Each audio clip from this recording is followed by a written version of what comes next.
Can't you tell your neighbor, speak the truth, and the truth will set you free. There are people that God said into your life. There are people that God sends in your life so that you can speak the truth, and they are custodians of your deliverance. But when you hide the truth from them, they go back and they say, God, now you send me to that person, they are okay, the way they are speaking. And you know, when things are not okay, that's the time that you pretend at the highest level of pretense. The highest level of pretense is when people are not, even go in Facebook. When you see people showering each other with honeymoons and everything in Facebook, know that there is something wrong. Even in relationship. Are you together? Ukitaka kujua watu wamepitana kabisa, angalia vile wanapost. Wakipost, wakihagiana, wakifanya. When things are okay, you don't show it. Who need to know? But when things are not okay, you must prove a point. Are you together? So, it's always good to speak the truth. The truth will always set you free. Today, I want to really appreciate God because of our spiritual parents, Pastor Ken and Pastor Catherine. In their absentia, I honor them. And we are praying for them, that God be with them, that God protect them as they minister, that the grace of God be upon them. Praise the Lord. I also want to appreciate all of us for coming, and even those who are seeing that this forum stands and it excels. God bless you so much. The law of dreams.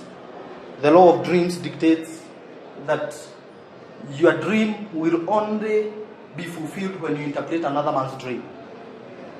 Hello? That is the law of dreams. Karibu tuamu. The law of dreams dictates that your dream will only be interpreted when you interpret another man's dream. And I want to give you some few laws of wisdom that will guide you, so that at least Pastor Ken will come and pick up from where he left. I'm not picking up from where he left. How can you do that? You cannot pick up from where Pastor Ken left. Are you together? And it's good to know your grace. It's good to know yourself. I'll not come here struggle to fit. Well, don't try that at home. Praise the Lord. He is in another level and we are aspiring to get there by the grace of God. So let me pick from where I am. And may the Lord bless him because he is raising us up. Praise the Lord. So I want to allow me to give you some few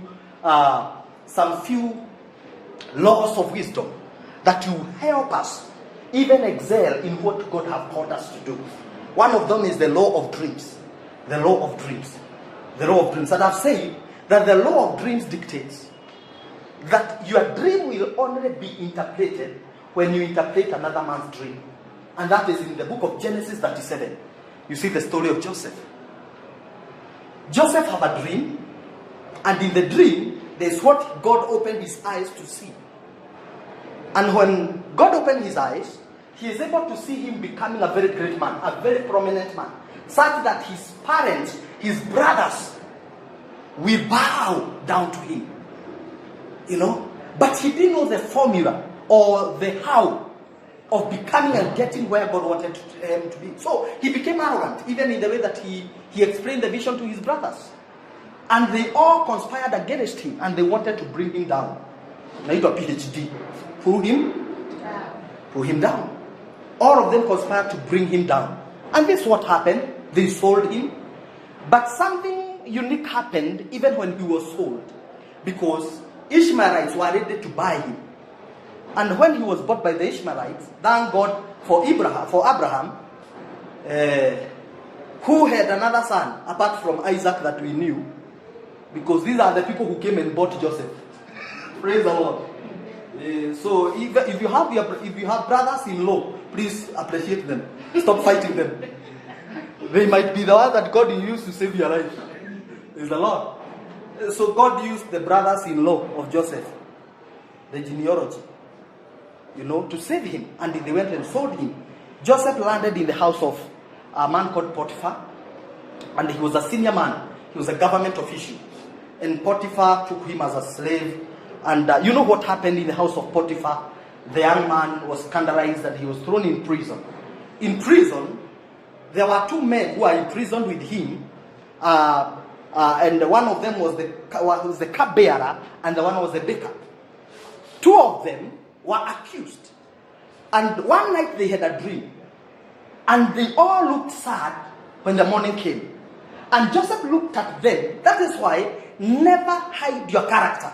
Never pretend who you are not. Always be who you are. Because Joseph could not have hidden his concern when he saw that these two young men were sad. So he woke up and asked them, why are you sad? And they said, we had a dream. And this is what I did. Tell me the dream, I can try and help you. And he interpreted the dream without charging anything. If it was some of us who had that gift, my friend, unalipa ngapi? Dream yako inaenda kama muda inatoshana aje? Kama ni 30 minutes tunalipishaga hivi. Kiminute. Mnapima na minute kulipisha. But he helped these guys. He interpreted their dreams. And let me tell you, the only thing he told this guy, you will be executed, so I have no business with you. You will be restored. Please, when you go before the king, please remember me. But God never allowed this man to remember him. Just like the way you have been helping so many people, even without remembering you. Hello? Sometimes you even vow you will never help any other person. How many people have ever given money to somebody and they never paid you? And the next time you meet, they pretend nothing happened.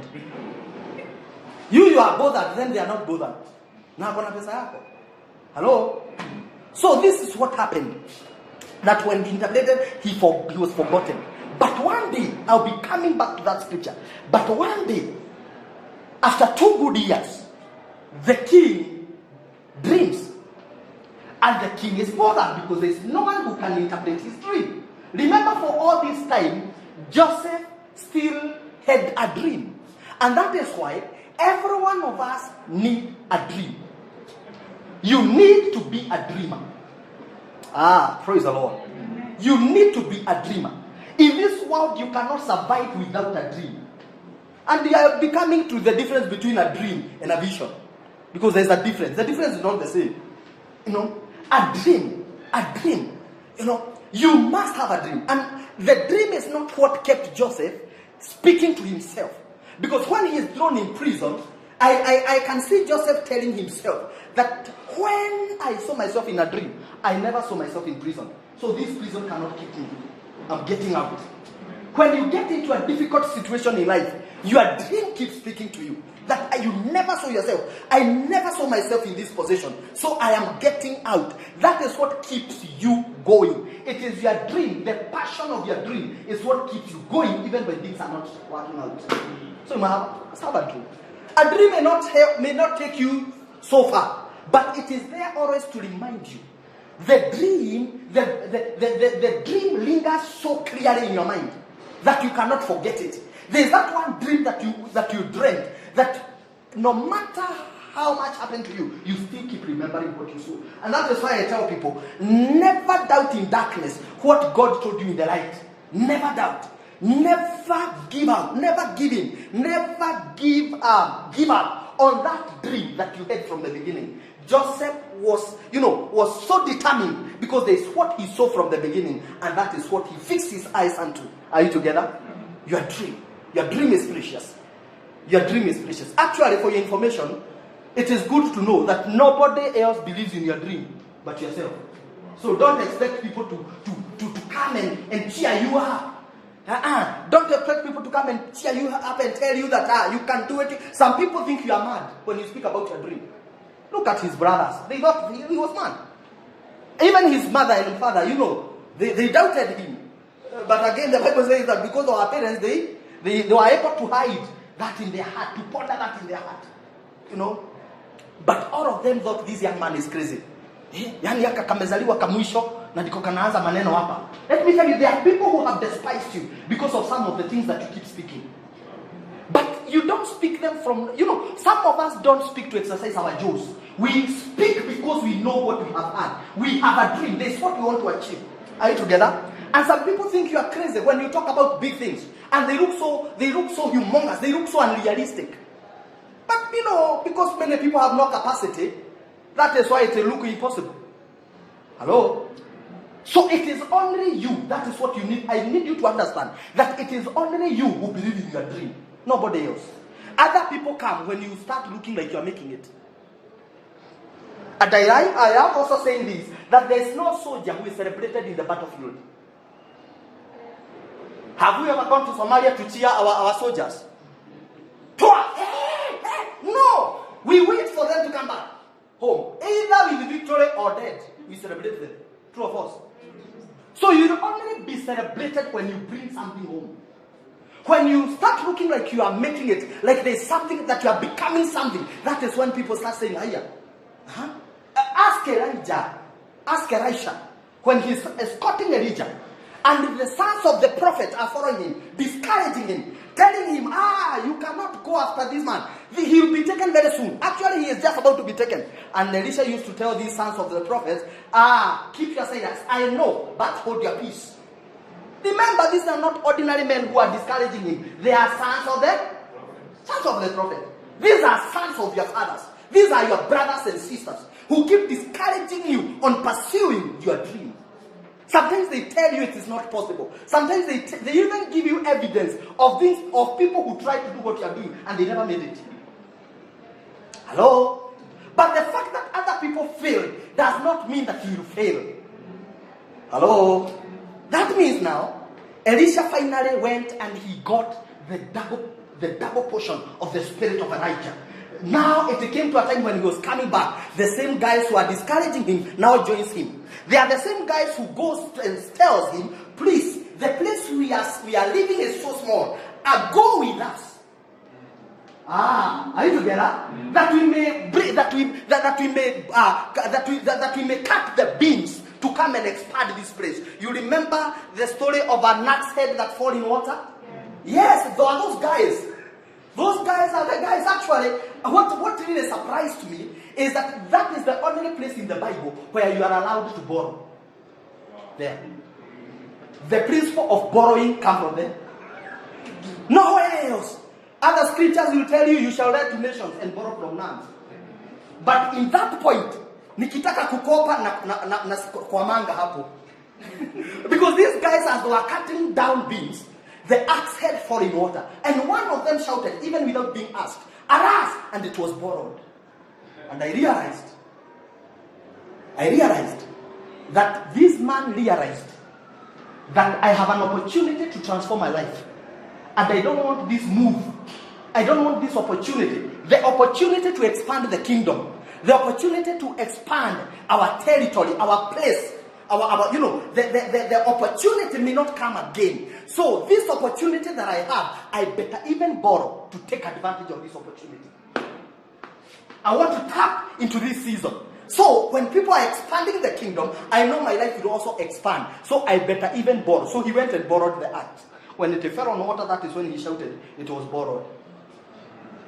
So you are only allowed to borrow when you have an opportunity. Hello? You may not borrow for so many other reasons.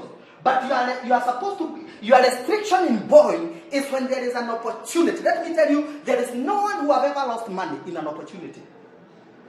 There is a business idea called opportunity. And that is my second point. Dream, you have to have a dream. Now, before we even go to the second point, kindly, allow me just to fine-tune now the dream part as I summarize. Now, Joseph interprets the king's dream. And that was a game changer in his life. Because immediately he was ushered into his place of dream, into his place of desire. He automatically became what God wanted, what he had seen. Can you imagine? Just by interpreting one man's dream, just by interpreting several people's dreams, you become whatever you want to become. The reason as to why we have been at the same level for so long, we have been tarmac, we have been maintaining for so long is because we have never been loyal to a particular system. Wow. Hello? We have never been loyal. Lack of loyalty. Lack of loyalty. And we need to be loyal.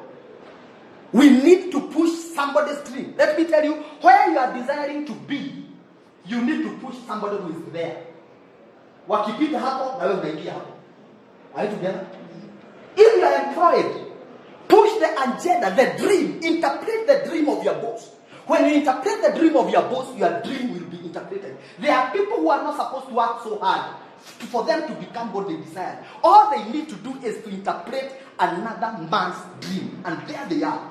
You can imagine how much it would have costed Joseph to become what he saw in the dream. If it was hard work, how much hard was he supposed to work? But you see, just by presenting himself before the king and interpreting the dream, he is directly ushered into his place of rest. Hello? May you locate the people that you are supposed to interpret the dreams. Because that is the easiest way to get into the realm of rest. You'll get rest. You'll not strain. You'll not strain. Hello? You'll not strain. Do you know? Let me tell you. There are some people who have gotten where they have gotten, not because of so much, not even because of doing so much, but just because of hanging on. Hanging on. Are you together? Just hanging on. Even when things are bad, you hang on there. And even when maybe the boss is considering somebody to take over here, you say, this guy, I think I can trust him. Hello? You get your promotion right there. Are you together? The row of dreams. Interpret another. Never feel shy of pushing another man's agenda to fulfillment. If there's something you can do to help somebody realize their dream, do it. Because you may never know what lies. When you read the book of Mark chapter 5 from verses 25, it talks about the woman with the issue of blood. And can you imagine the Bible talks about this woman having, she was having the issue of blood for 12 years. And it came to a time where Jesus was going to heal Jairus' daughter. You remember that story? But on the way, the woman heard that Jesus is passing. So says, the Bible says that she believed in her heart, if I can only touch the hem of his garment, I will be whole. Now, who was Jesus going to heal? You know, the Bible says very clearly that the age of that girl was 12 years. And I was asking myself, because in the Bible there's nothing like coincidence. What we have in the Bible is God's incidences. You know, there are things don't just happen. The age of that child could not just be mentioned just for the sake. The child is 12 years, the woman had been breathing for 12 years. What does that tell you? That when this child was born, the woman started breathing. In short, this girl carried the solution to the problem of this woman. But maybe this woman never went to see that girl. Did you see when Jesus was being born? A star came out. And the wise men discerned that this is not an ordinary star. When you see such a star, a king has been born. Let us go and worship him. Mature men, wise men, men from the east. Kwanza ukisikia men from the east, hiyo inaweka uzito. Hello? Men from the? Men from the east. Hiyo ni ya kutilia mkazo. Men from the east, because people like Job come from the east. Huh? Those are men from the east. Those were loaded men. So these wise men who came from the east, they went to worship and they never went empty-handed. That tells you, that brings up the culture of the African culture of visiting a woman when she gives birth. Do you know why? You don't know what that child carries.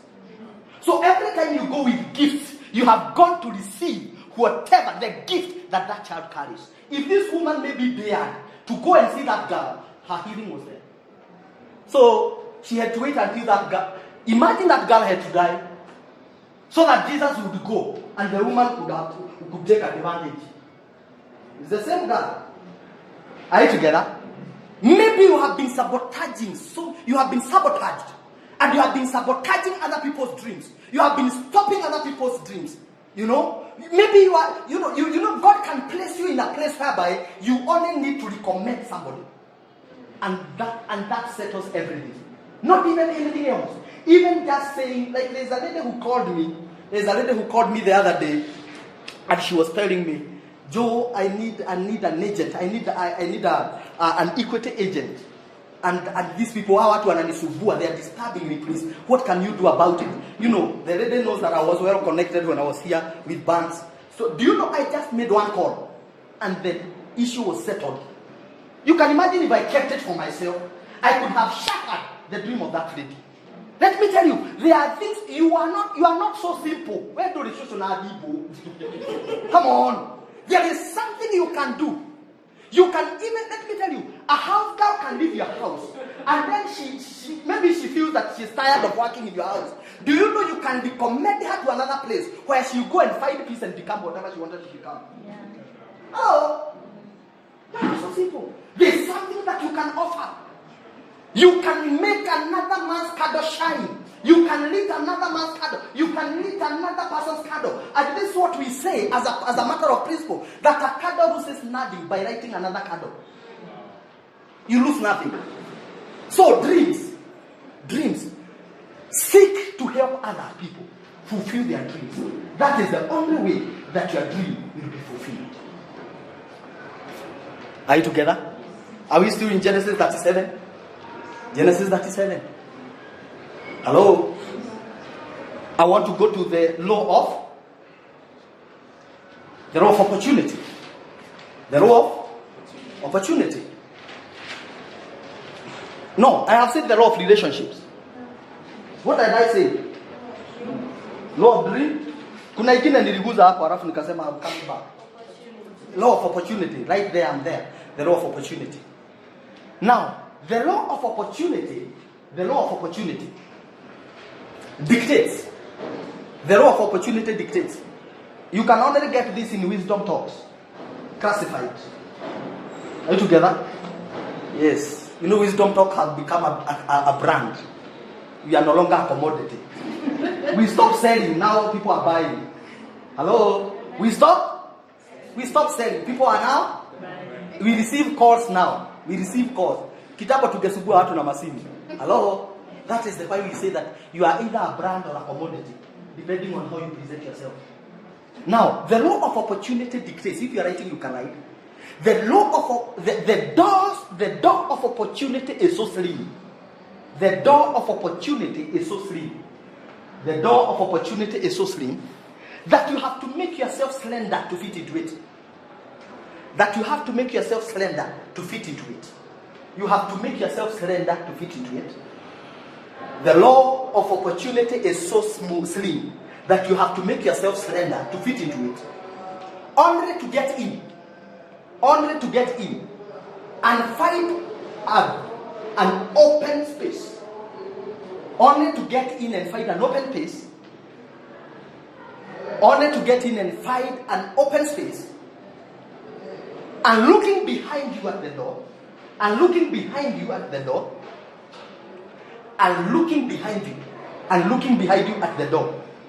You see a signage written. The only entry. Can I repeat? The door of opportunity is so slim that for you to fit into it, you have to make yourself slender.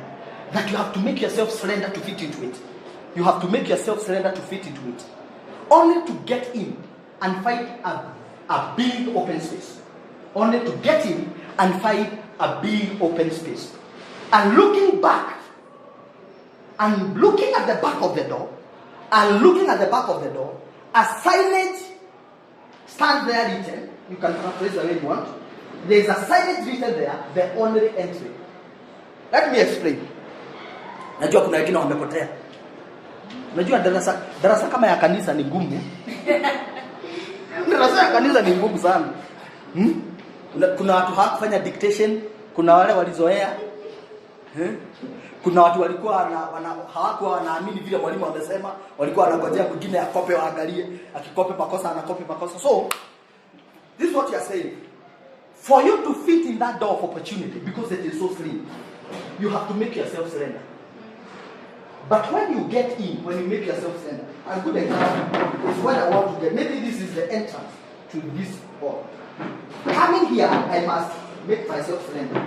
But when I come here, I find a very big space. Are you together? That is how the door of opportunities are. Sometimes you have to sacrifice. Are you together? Sometimes you have to sacrifice. And I want you to see the same man called Joseph. The sacrifice. This is a man who even allows himself not to compromise. because of his dream. He refused to compromise. When he is even called by the king, he doesn't start justifying himself. Are you together? Actually, an opportunity presents itself. His work was just to do this. When he was caught by the king, his work was to interpret the dream, then go back to prison. Why? He was scandalized. He was in prison for a reason. Are you together?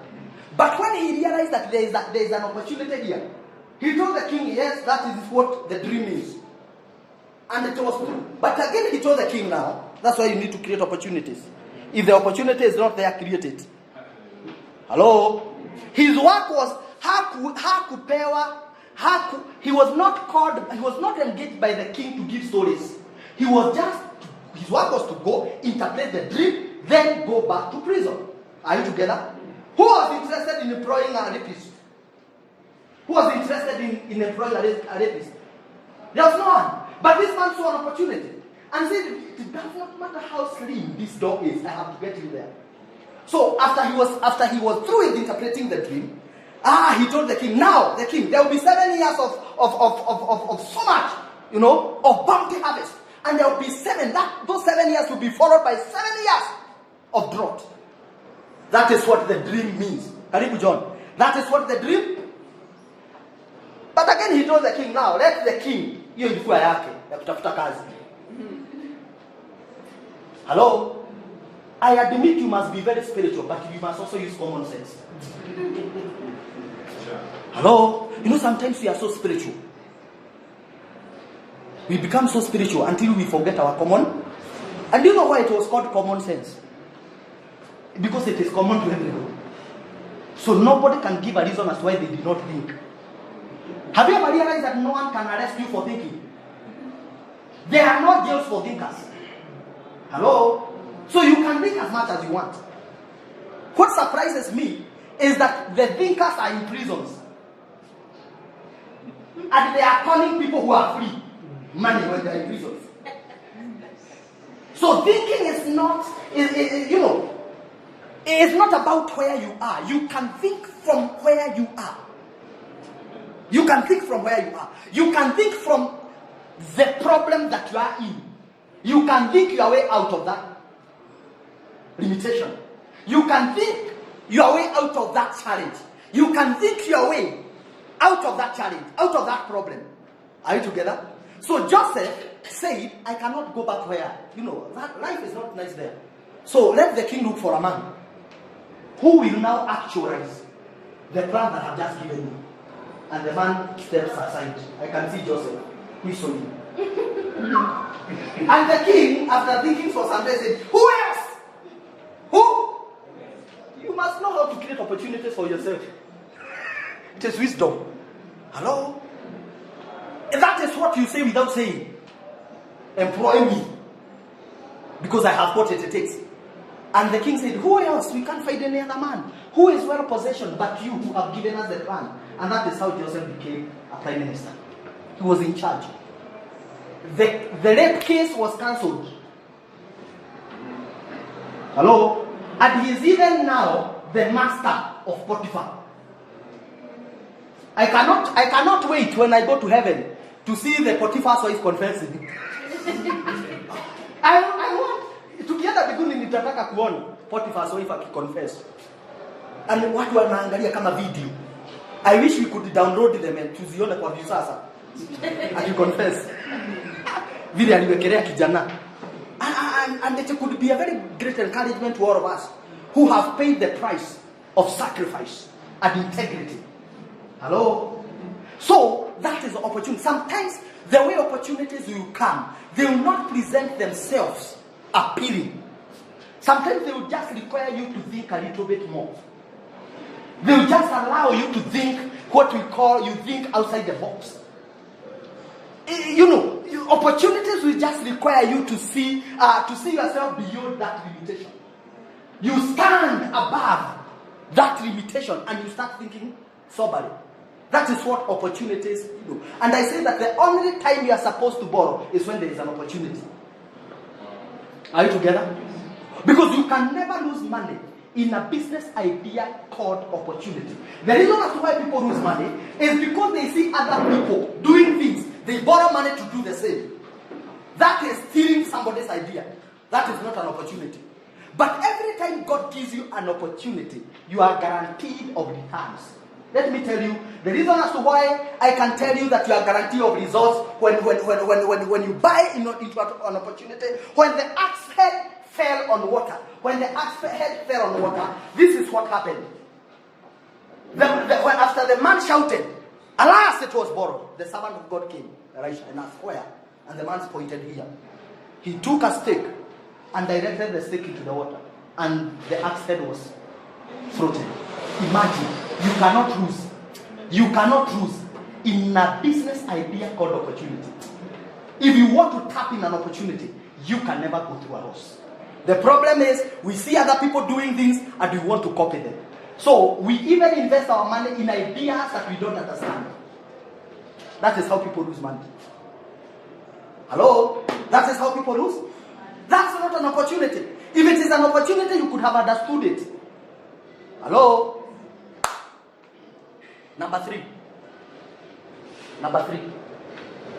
And opportunities are coming your way, by the way. Hello? May God give you an open eye to see opportunities and seize them. Amen. May you have an open eye to see those opportunities. Amen. You can even have an opportunity of helping a needy person, and you may not know what you have just done. Hello? Opportunities are not just there to do business. Opportunities are also there to do good. Hello? Ushaipita and need a person, alafu wakati umepita ndivyo unafikiria fulani ningempe. Let me tell you, hata kama unaendaga ukipita, si niliona muna export. Unajua nyinyi watu mmebarikiwa. You know, it does not matter how many times you pass that street boy, hata akikusalimia pengine, hata if you are a man anakuambia ufuge zipu na mwambia kesho, unamwambia utafuga kesho. Because you don't even want to listen to him. Hata hutaki kumsikia anakuambia nini. Anakuambia anko. Pengine anataka kukuambia anko, unajua ukiona nyumba imefunguliwa ujue mwenyewe ako hivi. In short anakuambia funga zipu. Si ni kweli? Ukiona nyumba imefunguliwa, si ujue mwenyewe hayuko bahari. So, but wewe hata utakaje kumsema mwambia kesho, si leo. Utafunga leo sana. The challenge that I have is that ladies will never tell you to zip up. Na si kupenda kwao, they are shy. But a man can tell you. So stop ignoring people. Maybe you might be standing, ukifikiria ni wewe unasaidia huyo mtu akusaidie. Are you together? Yeah. Every day you have an opportunity to do good. And let me give you this example of a man who just passed a beggar. And he really wanted to help the beggar. I think I have given this example before. But let me give you this story again because it is good for us. This man, he passed by a beggar and he really wanted to give him something. So wakati alienda kutoa wallet, akarealize I didn't carry my wallet. So he told the beggar, oh brother, I have just forgotten my wallet. And the beggar looked at him and told him, you have given me, but you have given me. And this man could say, I mean, I wanted to give you money, but checking on my wallet, I've just left it at home. Maybe I said, you have given me. And standing there without understanding, the beggar looked at this man and told this man, you have called me brother. Imagine. You have called me? So you might think that this person needs money, but maybe he needs love. Ask John and Peter when they are going to pray. And the beggar lying there for several years is begging for money. The beggar thinks in his mind that he needs money. But God knows that it is not money he needs. There was an opportunity every day they passed there to speak healing to this man. But because they thought he had money, maybe they used to give them money. But this day God made sure they didn't have anything. That is why sometimes, even if you are born again, Holy Ghost feel tongue speaking, you know, heavenly book and confirm, you can go broke. Yes. Unaanza kuambia Mungu, sasa Mungu hii maisha imenichokesha wewe. Mungu kuna mambo Mungu anataka afugue macho yako uone. Hello? Do you realize that sometimes najua in your life ushai hata kosa fear. na unasema acha nitembee mguu. Hiyo time unakuwa na fellowship mzuri na Mungu. Unataka ukiimba worship my friend. Ukisema hallelujah, mpaka unafuga macho unasahau uko kwa barabara. That time unakuwa umejazwa mpaka unakataa kuondokea gari. Vile unasikia Holy Ghost amekuja. That time you have a very close relationship. So sometimes you find yourself needing. But every day of your life is an opportunity to make somebody's life better. What do you think those people... And let me tell you, God will send people in your life. And many times, people will even call you. But do you know that many times you think, what you think they need is not what they need. Somebody can even call you, and you think that they need money. And they are even borrowing you money. But God just wants you to encourage that person. There was a young man who have called me, John knows the story. He have just called me some few hours ago. And I have talked to that young man. After the talk, he wanted money, about 100,000. Nikamwambia sahi, I will not promise you I have the 100,000. Lakini kama ningekuwa nao ningekupatia. But what I have is what I'm going to give you. Let me tell you, God is faithful. And take your focus away from men. Because cursed is the man who trusts upon another man. Put your focus on God. Let your hope rest in God. After I was through talking to that man, ameniambia na nikamwambia sasa kuanzia sasa enda mahali kwa hoteli. Ukae chini ukule. Ukimaliza kukula uitishe kikombe ya maziwa ukunywe. You start thinking soberly because you are not under pressure. That man ameniambia mimi hata nimeacha kushtuka. Imagine if I refuse to take his call just because maybe I think he needs money. Every day, let me tell you, what people need is what you have.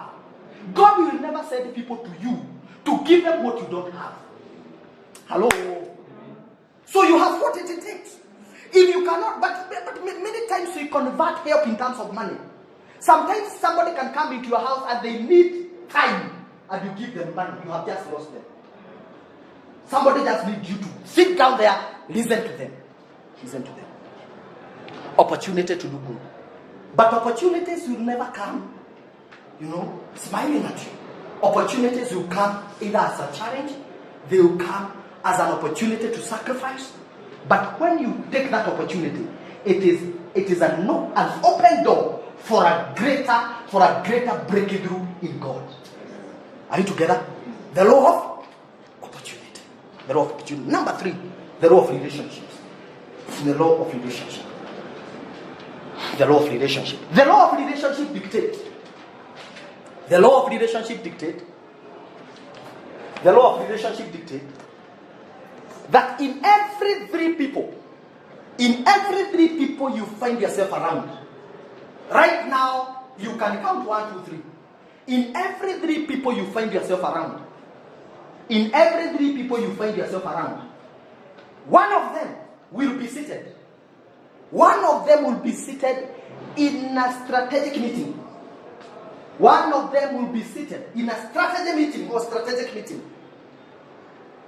One of them will be seated in a strategic meeting. And the decision on who to be promoted next. And a key decision on who to be promoted next will be made. And a decision, or a key decision, on who to be promoted next will be made. Most likely, they will recommend you if you related with them well. Hiyo utakulia, hiyo itakupeleka mbali. You be very careful on the people you meet. In every 3 people you find yourself around, one of them will be seated in a key meeting, in a strategic meeting, where key decisions on who to be promoted next will be made. And most likely is that they will recommend you if you related well. Let me tell you. Do you know you can go to a place and you get a bad service once, and you live to discredit the whole of that person, and it was just once? Huyo ni mtu anafanyaga kazi mzuri. For example, those who are driving, you can go to a mechanic, akufikie gari na uende. Kufika na hapo itokana. Do you know hutawaiona kauzuri ka huyo mtu tena? Na ametengenezea watu wengi. Sasa wewe hata ukitaka kurecommend, you never recommend that person. Unasemaga huyo akikutengenezea, ukifika pale imetokana. Na ni wewe tu. And maybe the problem was your car. Hello? Maybe it requires some other mechanical, engineering. So what I'm saying is, when you relate with the people well, they are able to recommend you. Again, I take you back to Genesis 37. Joseph. He is with the baker and the cupbearer in prison. There were 3 of them. But the way Joseph related with them, these guys were so connected that when he went before the king, when the baker got an opportunity to introduce one scandalized rapist, he never shied from mentioning him before the king. And that was the turnaround of Joseph. Somebody mentioned him. Do you know why you are where you are? Because somebody mentioned you. Do you know why you are where you are? Because somebody refused to mention you. Do you know why you are going through what you are going through? Somebody have refused to mention you. If they can only mention you, you can get that header. If they can only mention you, you can get that business. If they can only recommend you, you can get that promotion. Hello? If they can only mention you, your life can turn around. Me, I'm a product of being mentioned. When I first went to Nairobi, I didn't know so much. I didn't even know the title to give myself. But do you know, I went and I gave a talk to one man who recommended me to many places. Who kept on mentioning me. He kept on mentioning me. Hello? Today, by the grace of God, even when you enter several banks, when you mention my name, they will say, we know you. Hello? We know? We know him. Why somebody mentioned, I never went there to market myself. Somebody mentioned me. There is not, let me tell you, even the job that you are doing right now, let me tell you, some of the opportunities that you have taken up, it is because somebody mentioned it. Are we together? Take care of relationships. Don't be careless about relationships. Actually, the word relationship comes from 2 terms. The word relate and ship. Meaning that, that it merely means relating with the sheep. Relating with the sheep. Na sio ship ya kondoo, ni ship ya kubeba mizigo. Hii ya Mexico, ya kuleta sukari. Yes. So every time you see those sheep in the sea, in the high seas, zikichapa maraundi mwenda huko, usifikirie hazina kitu, zinagojea mkue na shortage ya sukari zilete. That is why mnaulizaka kwani sukari kutoka Mexico inakuja na wiki mbili. Silikuwa huko kichapa maraundi huko. Don't see it and think it is empty. Never ignore somebody. Never judge a man from his looks. Never judge a man from his looks. And those who concentrate so much on their looks definitely forget who they are. Judge men from what they carry. Judge men for who they are. Not how they look. Are you together? You might just ignore your miracle worker next to you just because of the looks. They say that never even ignore a madman. One philosopher once said that a madman may speak a wise word and you just look at him. But you later on add something to it that will tell you he is mad. So the fact that he tells you something good does not disqualify the fact that he is mad. He will add something to it that will tell you this man is. But he can tell you a wise word. There was once a madman. Mtu na gari yake anaenda tu kupita mahali. The madman anamwambia hivi ana shida ni nini huyu? Hata vioo hawezi teremsha. Kumbe the guy alikuwa anaingia ina small access. Akaingia kwa maji. Na huyu mtu anamwambia usiende huko lakini anaona huyu ni mwenda wazimu anaweza niambia nini. You can imagine now telling the madman akusaidie kusukuma. Another madman the other day alipatwa na jamaa. A guy was there and looking at him in a dustbin. Sijui hizi makuku za kupiga somersault. Zilikuwa hiyo ndio anakulanga. Hizo zenye zimeharibika. Akapata akikula hapo kwa dustbin. Akamuuliza, "Wewe mwenda wazimu, unakula kuku imekufa?" Mwenda wazimu akamwangalia. Akamuuliza, "Wewe unakulanga ikiwa uhai?" No. And then he shows who is mad. So, even a madman can speak a wise word that can help you. So don't ignore people. Don't ignore relationships. Relationships are very important. Let me tell you, where you need to be, you get there because of relationships. You get there because of relationships. You will get there because of relationships. You have to relate with the people well. And let me tell you something. Never disconnect yourself from a connection that God has given you. Especially this year. Don't disconnect yourself from people who God has connected you. Because you may not know why God connected you with those people. Don't be careless about relationships. Don't be careless. Do you know a relationship of one man? A relationship of one man by the name Jonathan and another young man called David. Two gentlemen in 1 Samuel chapter 18 whose hearts were knit together at a point of love. Two children, two young men from different backgrounds. One was from the bush, the other one was from the palace, but they connected in a relationship. And that alone made one day the children's children, the grandchildren of this man be given back everything that belonged to their grandfather Saul because of a relationship. David remembered his relationship with Jonathan, and he asked, is there any man remaining in the house of Saul? And he was told, only one man. You remember a man called Shimei insulting David? You know? Because he came from the tribe of Saul. He came from the house of Saul. And he was insulting him because he thought that this man took power from my father. We were supposed to inherit the kingship. But this man came and took over. So he insulted him. But let me tell you, because there was one man who was careful about the relationship, his children's children were restored. Let me tell you, you may live well with people and not even benefit from it, but your children's children will come and bear the fruits of their relationships. So relationships give birth, even transgenerational relationships. They are so powerful. You may not be there to experience it, but your children's children will know that there was a good relationship between my father and his family. The law of relationship. Very important. Very, very, very important. That is why now I want to challenge every one of us. If you have an enemy, go and make peace. According to the word of God. Because some of the people that you have disconnected with are your destiny helpers. But the enemy brought animosity between you. Because he didn't want you to get what God wanted you to get. Let me tell you, when you read the book of Psalm 23 verses 5, the Bible says that he sets a table before me in the presence of my enemies. What does that tell you?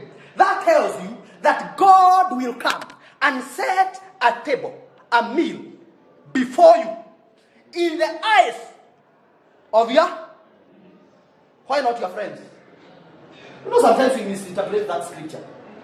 It's because when God sets a table here, the enemy is very cunning. I don't know whether it is the devil or God. Whoever. The enemy comes to sit. Actually, in God, you are not supposed to have any enemy. Are you together? Actually, the Bible says that love your enemies and even pray for those who persecute you. That is the word. Are you together? So, the enemy possessions the devil, let me use the devil, possessions your enemy where your miracle is. So, your enemy is seated there, and this is what the Lord has set for you. When you get in, supposing it's a hotel, you come. The first thing you see is not even what the Lord has set for you, is your enemy. So, what do? You go looking for another empty seat. If you are getting into a matatu, when you find your enemy seated there, unaenda uko nyuma kabisa. Ama ukiangalia tu uone, unatoka utasema nitaenda na hiyo ingine. Do you know what the enemy has been causing you to miss? Your breakthroughs. And God cannot do anything about it. Because he has set a table before you. That is why God wants us to mature up to a point of loving our enemies, that we have no problem with them. When we find them seated right there, we will come and sit down right here and partake of what the Lord has said for us. As they watch, so that they can change. The Bible says that you'll be looking like you are putting some, and actually you can even share with them. Hello? You can share with them. So the Bible says that when you do good to your enemies, you'll be heaping a coal of what? Hot fire in their head. Let me tell you, and that is how people are transformed. But many times we run away. We keep asking, Guy, haria maugiri atia, anakwira haria. Guy, wakana wangira, haria. Mahali tu, vitu zako niliweka kitambo sana. Lakini wewe uko na malingo mingi. Actually, unforgiveness is the highest level of pride. Unforgiveness is the highest level of pride. Take care of relationships. Who does it cost to take your phone and write a message to somebody who took your money? John, and I thank God for you. What does it cost to take up your phone and write a message to somebody, for those who are worried, those who are not married? Write a message to that lady who snatched your boyfriend. Na umwambie mimi nimekusamehea. Hello? Mimi nimekusamehea? Ulinitenda lakini nimekusamehea? Nimekusamehea. Hello? How much does it cost to call someone and tell them, you remember the day you did? Some of them are so innocent, they don't even know that you are angry about them. Do you know there are people who are begrudging you right now and you are innocent and you don't know? You don't know about it. Let me give you an example. A man, a very old man, actually, slightly older than Baba Karo, Mr. Francis here. Nimesema older because Baba Karo si mzee. Hebu angalia mwenzako mwambie mzee ni wewe. Baba Karo unaona amezeeka wapi? Katika gatiragirwo ke? Hunyo. Kira kimataga niki? Mumunyira wa thangari. Hello? That's Chinese. 40 more years. You see, the spirit of Caleb. Yes. Hello? So what I'm saying is, every time that man, I was talking about a man, that man was called upon to go and MC or spearhead a fundraiser for some young people who are wedding. And this man, when he stood, he was chosen by a part of the family.